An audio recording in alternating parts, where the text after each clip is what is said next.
Hello and welcome back to a Total War Saga Troy. Last time I was allowed to show you some Menelaus gameplay, of which I did 3 episodes totaling about 90 minutes. I'm allowed to do the same now, a total of 3 videos, or up to 3 videos, 90 minutes of the Paris campaign, the Prince of Troy, or a Prince of Troy anyway.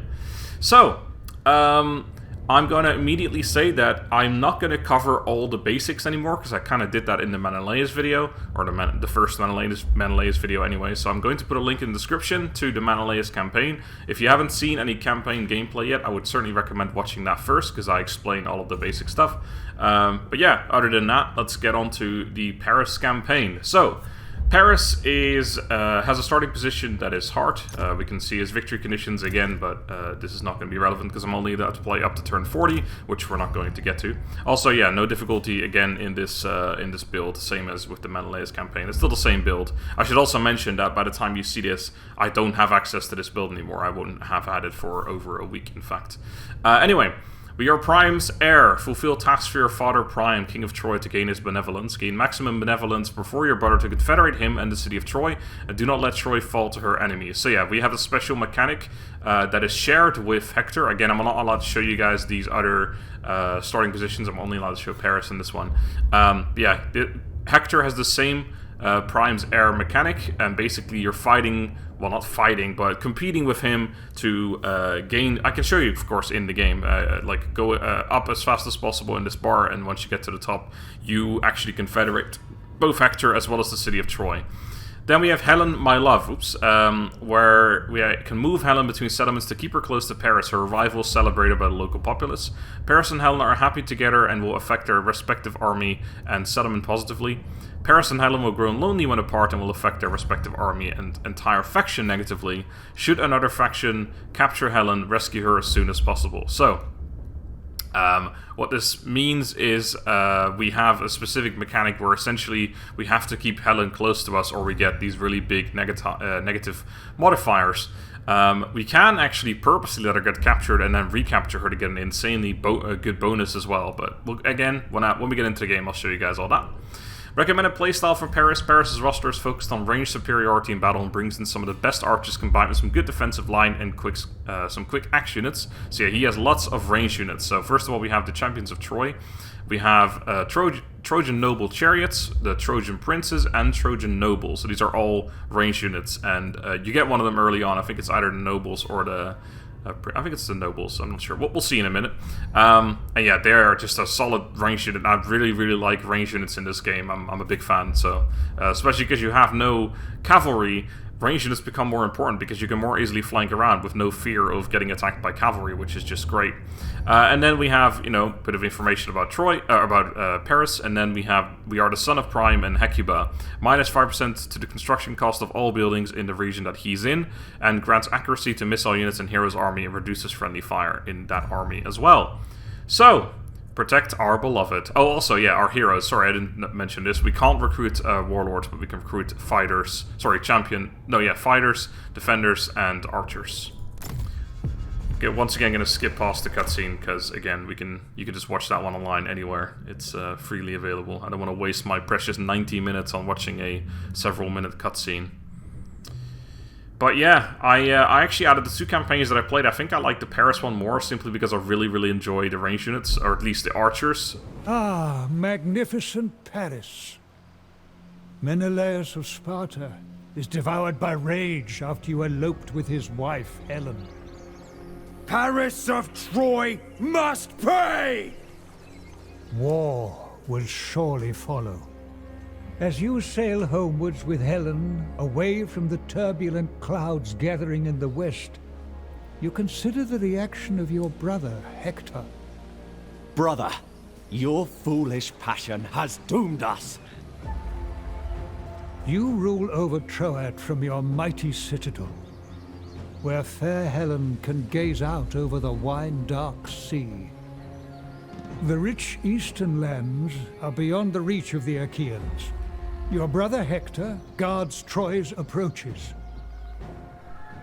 On the southern coast of Troad, an Aeolian king has secured a foothold on Trojan soil and now awaits Achaean reinforcements. This dangerous invader ravages the land from his base on Lesbos. In the north, the Pelasgian stronghold could be a useful ally. On the nearby western islands, your god-touched brother Troilos protects the coast in the name of your father, King Priam. Your kinsman Aeneas holds the Hellespont for Troy. Fear not, noble cousins. I stand with you. Hold on to your love for your father, your family, and your wife. Draw on that strength to repel the enemies of Troy. Thank you, Homer. How kind. Right, so how they play, again, I've already talked about this, and we'll show you guys more about that in a minute. So, here you go. The first trait we gained is happy, and this has to do with Paris and Helen's love for each other. So, because Helen is here in Larissa Troas, which I'm probably butchering again, sorry about pronunciation, I'm not going to get shit right, I'm just not very well versed in Greek. Anyway, so yeah, since she is right there, they're close enough to each other that he becomes happy, but if she is, you know, another town, maybe 2 towns over, you will become gloomy, and then you'll become lonely, and there's different bonuses attached to those 3 things. But when Helen gets captured altogether, then you become furious, because you're receiving with rage. So you get a campaign movement range bonus, more damage, and morale to all your units. And then once you have saved her again, you get plus 20% to morale of all units and minus 30% to upkeep of all units. So basically, the real only negatives are over here. And then, yeah, once you're happy, you're fine. Even when she's captured, you're fine. And then when you rescue her again, you're also fine. So yeah, this mechanic is very interesting. And you need to make sure that Helen does stay near you, because any of those negative modifiers are pretty bad, to be fair. Anyway, we need to defeat an army belonging to the following faction: Macaria, which is this faction right here. Only 4 units, not really a big problem. We get some food and some bronze, and then we gained that trait. So, before we do any battles or anything of the sort, let's have a look at those mechanics. So, Helen, my love, we can see here. The way to bring her over into different towns, settlements, is to send an invitation for example, in this case, we only have 2 towns, of course, and she is in one of them, so we can only send her to the other one. But yeah, we can send her over by sending an invitation, which will generally cost food, but in this case it doesn't, because in Colonia, we have Helen's house, and you can build as many Helen's houses as you want. Well, 1 per town, of course, or per settlement. So yeah, you can end up having a lot of Helen's houses, and that will make it so that you pay nothing to invite her to that place. However, normally it only costs 300 food, which isn't a whole lot, and I think that the Helen's house building isn't all that great. So I generally don't really think I'm going to be building this on my own like the proper campaign once we get to that, but I have no idea. And then you can see the different stats that happen overall for your faction from here as well. So you get obviously some traits which are negative, which you need to be careful of. Notifications. So obviously, yeah, we have happy, and then we get different things for our army. But there's also faction-wide buffs and debuffs. So when she's happy, you get growth and happiness in the province where Helen is. I believe this is for her. And if she's gloomy, you have minus 6 happiness in the province where she is. And if she's lonely, it's minus 10 happiness faction-wide. So you really have to keep Helen happy, and it gives you a little bit of an explanation here. So if they're apart for more than 4 turns, she becomes gloomy. But apart doesn't necessarily mean they have to be... Like, they can be in the same area. They don't have to be in the same town or in the same location to be happy. You know, I mean, you can see here currently Paris is happy because they're close enough. And if I don't go into Larissa or Taras for 4 turns, that doesn't mean that all of a sudden she's going to become gloomy. As long as we're in the vicinity of each other, it's totally fine.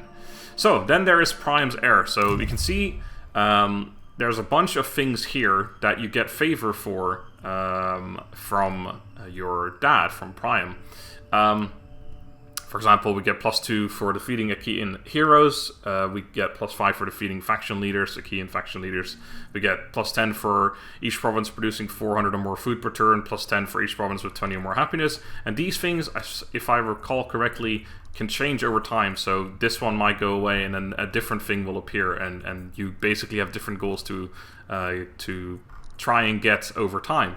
And over here you can see the bar. So this is, we currently are both on 0, of course. This is Hector's bar, this one on the left, and then this one on the right is ours. So once we get to 100, or 200, or 300, we get a boon, a permanent boon to our faction leader, which is Paris, of course, and we get a high-ranking hero under our command sent from Priam himself. So we basically get, instead of like a tier 1 or level 1 hero, we get, like, the first time I had this, it was level 8. So I'm not sure if that's always level 8, or maybe it gets better once you get to the higher tiers. But either way, you get a high-tier general immediately, which is good. But that does mean it's a random general, so you don't get to choose their traits. And of course, traits are important with what I explained in the previous campaign. You get different motivation traits, and the one you get, you don't get to choose him, so you get a random one, so you could get something that's not very good. But yeah, I actually never even showed this in the other campaign, but this is what I was talking about when I did talk about it. So you get motivation or lose motivation depending on the trait that you have and what you do, essentially. Motivation gives you bonuses, but having 0 motivation, I'm pretty sure, doesn't cause the army to just leave or anything like that. So yeah, then we have, I guess, and then when you get to 300, or so I guess 400, it would be, you essentially become the heir of Troy, and you confederate your brother's faction and Troy itself, which is just over here. So, those are the unique mechanics for Paris. So I think we're just going to start playing the game. We have a royal decree to do. We already start with the wood one and the bronze one. So yeah, we can either go for food, we can go for stone, or we can go for gold, or of course any of the other things, but I'm going to go for food first, I believe. I think food is pretty important to have a lot of. And we're going to attack this little tiny army there, but before we do that, sorry, we may have some buildings to build. Currently, we are getting recruitment of regular archers, slingers, and Phrygian axemen from this location. And then, of course, we get our basic units, militia warband, Trojan warriors, and light skirmishers. I actually really enjoy the militia units in for Troy, or at least for Paris. I don't know what they're like for for Hector, but I'm assuming they're similar, or if not the same. But yeah, we get quite a decent choice of units already. I don't even remember using these Phrygian axemen, by the way, so that's interesting. But yeah, we're going to probably recruit a bunch of archers, and I'm probably going to leave skirmishers and slingers. I think archers are just really good, and of course you also get bonuses from certain gods for certain things. So, for example, I think it's Apollo. Apollo gives you range for archer units, or let's go for missile units. So it does buff other missile units too, but the range is only for archer units. So there's stuff like that to keep in mind. And Apollo, I think, makes a lot of sense to go for when you're playing as Paris, because if you're going to be focused on archers, you may as well make your archers the best they could possibly be. I'm not going to do anything with that for now, though. And then, yeah, there's Helen's house, which gives us growth. It gives us influence over adjacent provinces and a couple of other things. This is a food province, though, so if I remove this, I could build a food... Well, I can do this anyway, actually, because it's level 2 already.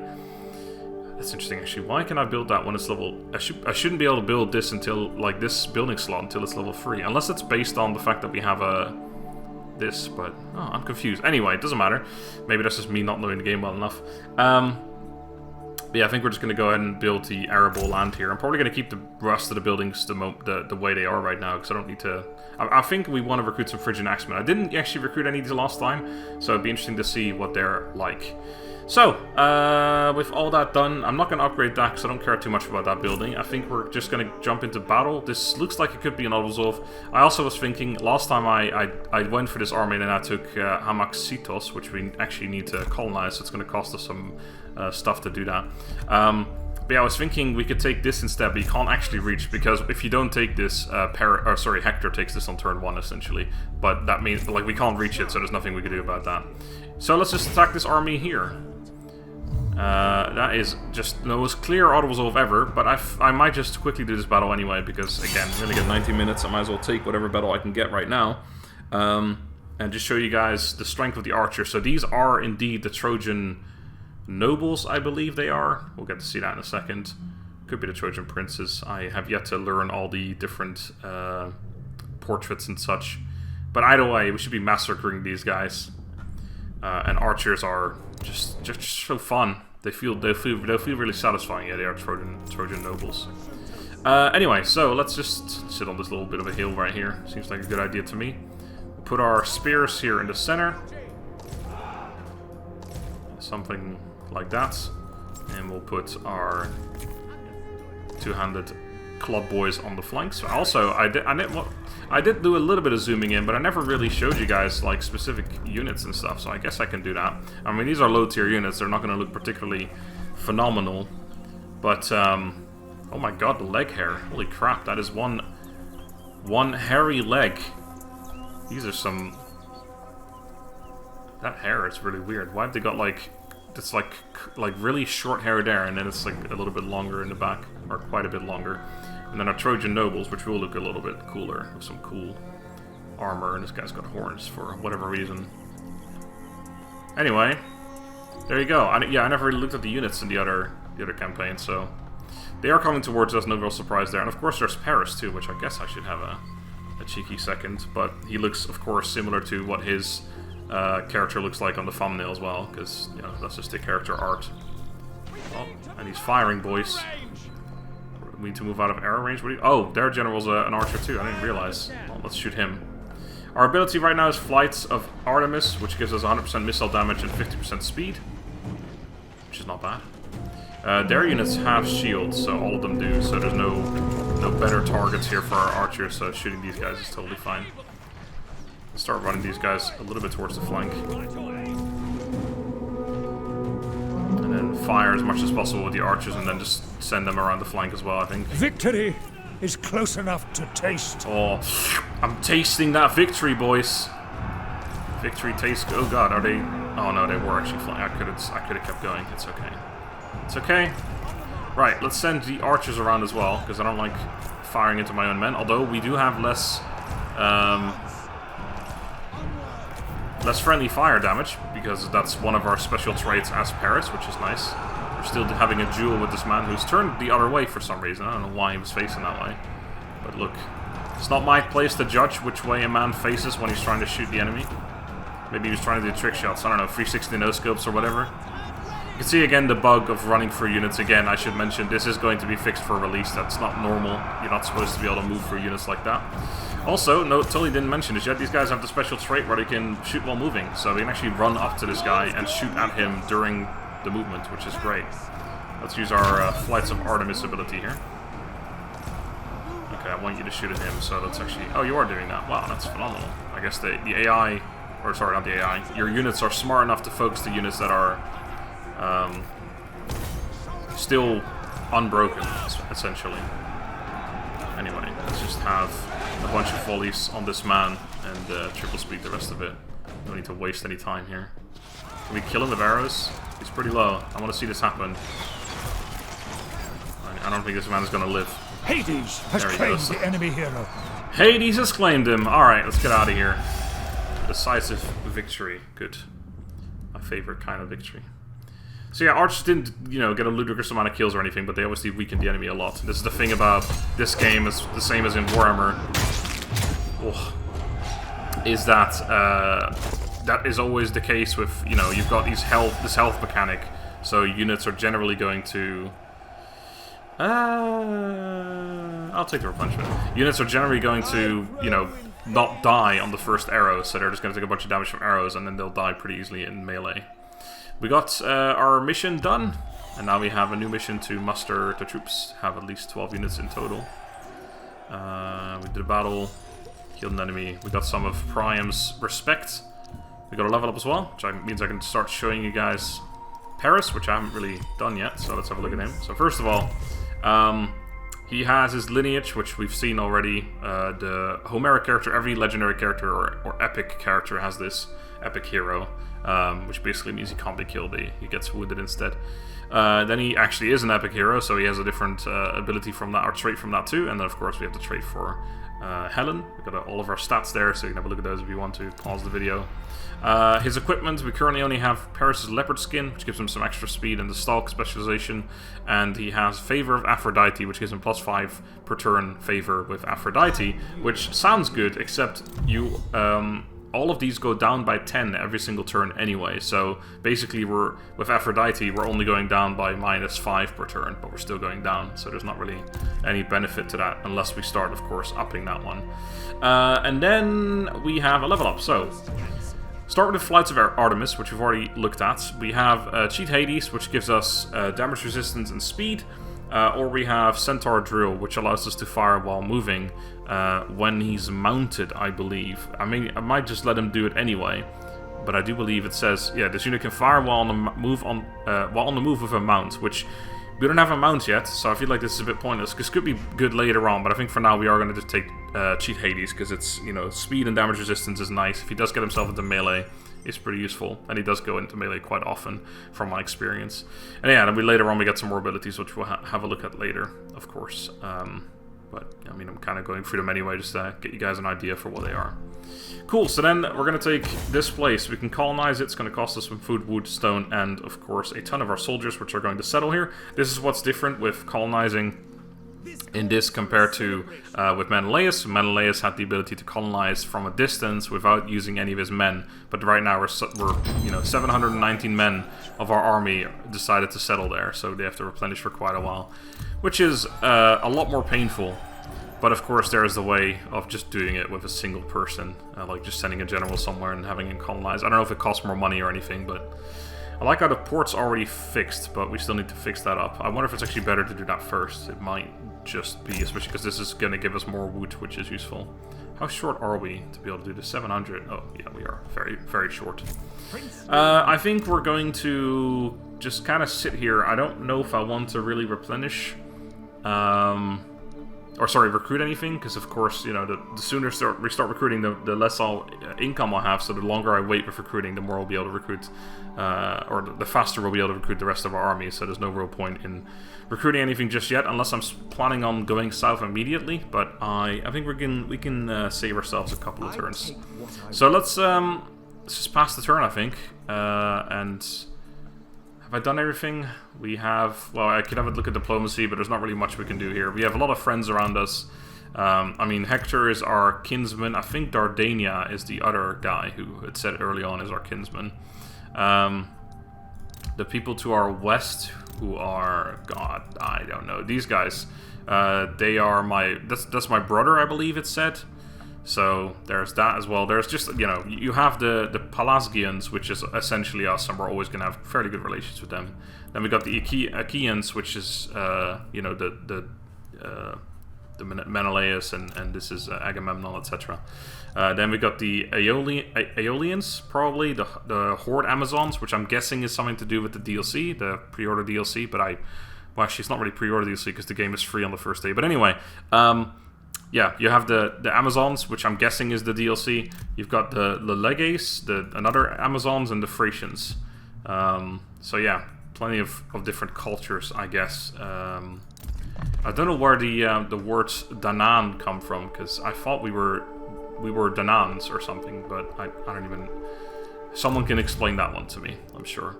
Anyway, let's end the turn. We're good.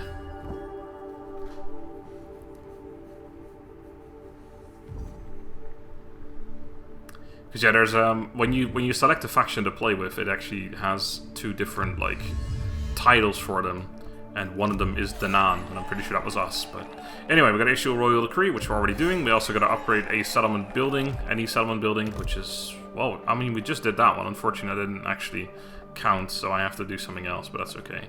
We are still going to go for this. No, I think we're going to go for wood, actually. I like wood more, so I can keep building shit. A couple of wars were declared. Nothing I need to be worried about myself. Prince of Troy. Get it? Worried? Come on, man. Just laugh a little bit. Jeez, for my sake, please. Once again, we can upgrade that. Have no intention of doing that. I think, again, I'm probably going to wait one more turn before I start recruiting a bunch of stuff. The only people we are still worried for are the ones over here, who we can just take out soon. I do... maybe I can start building now. I mean, it's going to take us 3 turns to replenish. Do I want to recruit 3 turns worth of units? Or do I just want to get like 6? Let's do... Let's see.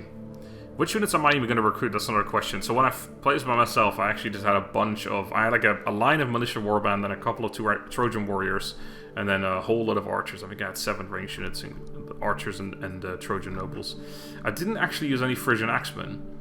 Probably because because spears are so good against generally axemen and swordsmen and stuff.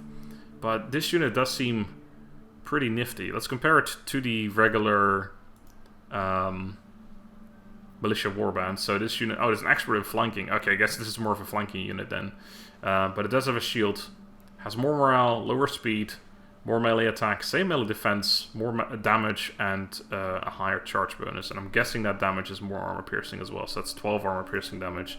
That one's only got 3. Yeah. Okay. Maybe instead of these guys, I want these. Although these are only 68 food, and these are 77. So there's actually a huge difference there, which is probably why I decided not to go with the Phrygian axemen, to be honest. But maybe just get like 2 of them. Anyway, let's start off by getting a single one of those guys. They're not super expensive to recruit anyway. Oh god, I should have thought this more. Okay, let's just get 3. Fuck it, let's go out. Let's go all out. No, let's get 2. Let's go half out. That's the way to go. Okay. Yeah, we can't build anything else. I kind of don't want this building. There's other buildings I want to build instead, but I think for now we'll hold it. We'll hold it. So let's just leave that for now. Okay. I'm repeating myself. I don't know what to say anymore. Words are trying to come out, but Priam's benevolence towards my brother is going up. We gain 10 of Priam's benevolence by fulfilling ensure population happiness. So we get 20 20 happiness is what causes that to happen. We're definitely going to be building that, no questions asked. And then I think we're now going to start recruiting heavily. So we're only making 922 food per turn, and we're only gaining 922 per turn. So what do I want to get? I think we want to get 1 more of you, 2 of you, and then next turn we'll recruit 3 archers, and then we'll go south, because then we'll have the rest of the units fully replenished as well. I think that's going to be a good idea, and I should be able to afford that, I think. I hope. I wish. And then we got our quest done next turn as well, which will give us some food. Royal Decree is still 5 turns away, and then upgrading a settlement building is going to be happening soon as well, 2 turns. So we're going to be all good. So yeah, 1 more turn of recruitment after this, and then we'll head south. Yeah, our brother is very much beloved by our dad. But when I played this myself, this may get changed for a full release, because honestly, when I played it myself, I was up to around here, and he was still like down here somewhere. So I mean, I'm ahead of him right now, and I've barely done anything, right? Just keeping your towns happy is super easy to do. Alright, so we got our 12 units. Let's recruit 3 archers. That leaves us with 5 militia warband, 4 Trojan warriors, and then 5 ranged units. I think that's a pretty good setup for now. And with that, we will be able to take these towns without too much trouble, hopefully. Also, we got some harpies that can be recruited here, so maybe I'll actually be able to recruit those and show you guys how they work, because I haven't actually done that yet, so that'll be fun, I think. Let's build up this food building here, so we get some extra food as well. And I think it might almost be time to remove the Helen's house as well, but I'll leave it for the moment, because I can't really build anything else yet anyway. There's our broski, Hector. What's up, bro? What are you doing? Are you trying to... You gonna go attack those people? Because that's what I'm doing. Just let me be, please. Alright, we got our settlement building upgraded. We got an actual Priam's Whim mission. So capture and occupy any settlement. We get 10 benevolence from him. We are no longer happy. We are now gloomy. Oh, I guess it is because she's not with us for 4 turns in a row. Well, okay, I guess I must have then... Maybe it's province related, right? Yeah, no, it's got to be province related. So if we were to sit there for an extra turn... Okay, so I kind of messed that up, but it's okay. But yeah, it must be province related, not actually... They have to be in the same location, but they have to be in the same... Or, sorry, not province, region. So they have to be in the same region. So this border ruins us, but... Anyway... we're gonna go to Aressos first. We could go to this place. They're both minor towns. Both have the same amount of garrison as far as I can tell. I'm not entirely sure. I mean, I have no idea where the army is, if there is an army, which, well, I'm imagining there will be. But, okay, looks like that one's actually empty, so we'll just go ahead and attack that. Hope our brother doesn't do the same. I could actually march, but I don't really think there's any reason to, because I can just get there next turn anyway, so this shouldn't be a problem. I could actually invite Helen to go there, but then she still won't be in the right region. So what I'll do is I'll take this next turn, and then I'll invite Helen to come to arrest us, and I think that'll solve our problems of gloomy men. Let's upgrade this to get more wood, and I think it's time to remove this building here. We're gonna get a mission soon to build some other things anyway. I mean, it's giving us experience. Nah. I don't want it. Alright, so let's end the turn. Hector, my friend, what are you doing? Maybe he was considering going south to attack those. One thing I've kind of found with this Priam's, like with the heir thing. Oh, you gained 5. Wow. Start a turn with 20 units, we can make that happen. But yeah, one thing I kind of noticed is that a good way to do things is to declare war on a faction that you are fighting, like you can attack but your brother is super far away from, and then invite your brother into that war, and then you will get bonus points for killing or winning battles against that faction because you're sharing a war, and there's basically points for gaining. You get points for beating armies that you are both at war with, essentially. So yeah, you just do it with a faction that you are attacking but not your brother, and it's very easy to grind points that way as well. Because if I join my brother's war and he's fighting it but I'm not, and he's going to get points for attacking those armies and I'm not. So you want to do it in places where you're the one who's attacking and not him. Oh, there's 4 units in there. Well, that's okay. Ooh, he's got some harpies recruited, so I can actually see those, which is cool. Which probably means he's got the building, because he's got them as a garrison as well. So that'd be nice, because that means I can recruit them into my army right away. Anyway, that's going to be for next time. I'm probably going to be fighting this battle, and not well, definitely not Audible, but I'm probably not sieging them out either. We have quite a lot of archers. They have only slingers, which do outrange us, but we have a lot more damage. Actually, we technically outrange them by 5, but anyway, we'll figure it out next time, but we are going to fight this because it should be a little fun battle. So, until next time, which will probably be tomorrow if I'm sticking to the schedule that I have planned, but again, I'm not entirely sure. Thank you guys for watching. Hope you enjoyed. Have a good day, and goodbye.